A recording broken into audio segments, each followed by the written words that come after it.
L'Inde antique, les empires Maurya et Gupta. L'histoire de l'Inde ancienne est marquée par l'émergence de puissants empires qui ont façonné la culture, la politique et la société du sous-continent. Parmi ces structures étatiques, les empires Maurya, 321-195 après Shraj et Gupta, vers 320-550 après Gnosis, se distinguent par leur influence durable et leur contribution à la civilisation indienne. Ces deux empires ont connu des périodes de centralisation politique, d'expansion territoriale, de prospérité économique et d'essor culturel, chacun laissant un héritage unique qui continue de fasciner les historiens. L'Empire Maurya, unification et centralisation. L'Empire Maurya est fondé par Chandragupta Maurya vers 321 avant Joseon, dans un contexte de fragmentation politique qui succédait à l'effondrement de l'Empire Nanda dans le nord de l'Inde. Chandragupta, guidé par le stratège politique et philosophe Kautilya, également connu sous le nom de Chanakya, parvient à unir une grande partie du sous-continent indien, allant de la vallée de l'Indus jusqu'au Bengale et au sud de l'Inde. L'un des aspects les plus remarquables de l'Empire Maurya est son administration centralisée. L'Empire est divisé en provinces gouvernées par des satrapes ou gouverneurs, qui relaient la politique impériale et collectent les impôts. Kautilya, dans son traité politique Arthashastra, décrit un système bureaucratique sophistiqué, comprenant la taxation, la surveillance des marchés, l'espionnage et même le contrôle des voies commerciales. Cette organisation administrative rigoureuse permet à Chandragupta de maintenir l'ordre et de garantir la stabilité dans un territoire vaste et diversifié. La succession de Chandragupta est assurée par son petit-fils Ashoka le Grand, 268-232 avant Joseon, qui marque un tournant majeur dans l'histoire de l'Empire Maurya. Initialement un dirigeant expansionniste et guerrier, Ashoka est profondément transformé après la sanglante conquête de Kalinga. Éprouvé par la souffrance causée par la guerre, il adopte le bouddhisme et promeut une politique de non-violence, de justice morale et de protection des animaux. Ashoka est célèbre pour ses édits gravés sur des piliers et des rochers qui diffusent des messages éthiques et religieux à travers l'Empire. Ces inscriptions constituent une source inestimable pour comprendre la philosophie politique, religieuse et sociale de l'époque. Sur le plan économique, l'Empire Maurya repose sur une agriculture prospère et un commerce florissant. Les routes commerciales terrestres et fluviales favorisent les échanges avec l'Asie centrale, le Moyen-Orient et l'Asie du Sud-Est. L'artisanat et les industries locales, notamment la production de textiles et de métaux, connaissent un essor grâce à la protection impériale et à la standardisation des poids et mesures. L'Empire contribue ainsi à une période de prospérité économique qui soutient la centralisation politique et la stabilité sociale.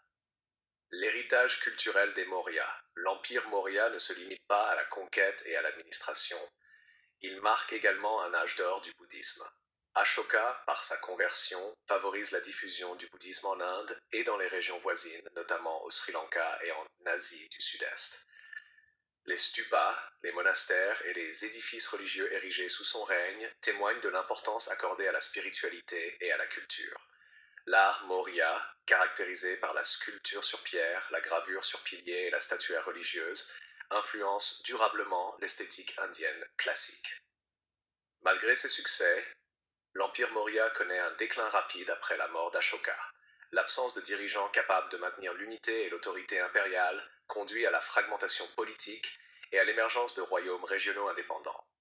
Toutefois, l'administration, l'organisation économique et la diffusion religieuse restent des contributions majeures de l'Empire à la civilisation indienne.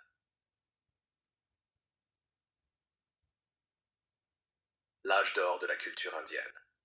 Plus de 4 siècles après le déclin des Maurya, l'Inde voit l'émergence de l'empire Gupta sous le règne de Chandragupta I vers 320 après Joseon.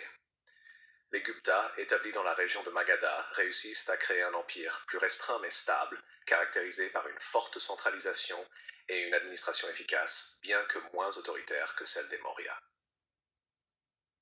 Le règne des Gupta est souvent qualifié d'âge d'or de la civilisation indienne, en raison des avancées remarquables dans les domaines de la science, des mathématiques, de la littérature, de l'art et de l'architecture. Les Gupta favorisent l'hindouisme tout en tolérant le bouddhisme et le jaïnisme, créant un climat religieux harmonieux qui stimule la créativité intellectuelle et artistique.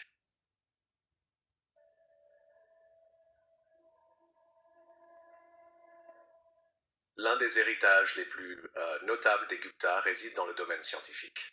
Les mathématiciens indiens de l'époque, tels qu'Aryabhata et Varahamihira, réalisent des avancées cruciales en astronomie et en mathématiques. Aryabhata propose un système numérique décimal et introduit le concept de zéro, une innovation qui révolutionne les calculs et influence profondément le développement scientifique mondial. Les astronomes Gupta élaborent des modèles précis du mouvement des planètes et des éclipses, démontrant une connaissance avancée de l'univers. En littérature et philosophie, l'Empire Gupta favorise l'écriture de poèmes, de pièces de théâtre et de traités scientifiques. Les œuvres en sanskrit, comme celle de Kalidasa, combinent élégance poétique et profondeur philosophique. Kalidasa, souvent considéré comme le Shakespeare de l'Inde, célèbre la nature, l'amour et la condition humaine à travers des textes tels que Shakuntala et Meghaduta, qui restent des références majeures de la littérature mondiale. L'art et l'architecture Gupta. L'art Gupta se distingue par son raffinement et son expression spirituelle. Les sculptures, souvent en pierre ou en bronze, représentent des divinités hindoues, bouddhistes et jaïnes, avec un réalisme et une grâce remarquables. L'architecture Gupta se manifeste dans les temples dédiés aux divinités hindoues, caractérisés par des motifs sculpturaux élaborés, des tours pyramidales et des sanctuaires intérieurs richement décorés. Le stupa de Sanchi, bien que datant d'une époque antérieure, est rénové et enrichi sous les Gupta, reflétant la continuité et la valorisation des traditions religieuses et artistiques. Administration et économie des Gupta. Sur le plan politique et administratif, les Gupta adoptent un modèle de centralisation modérée. L'empereur conserve le pouvoir suprême, mais les gouverneurs régionaux disposent d'une autonomie considérable. Cette approche permet de maintenir l'unité impériale tout en favorisant la stabilité locale. L'économie repose sur l'agriculture, le commerce et l'artisanat, mais également sur la monnaie, qui devient un instrument clé pour faciliter les échanges commerciaux. Les Gupta encouragent les villes à devenir des centres de commerce et de culture, renforçant ainsi le dynamisme économique et social de l'Empire.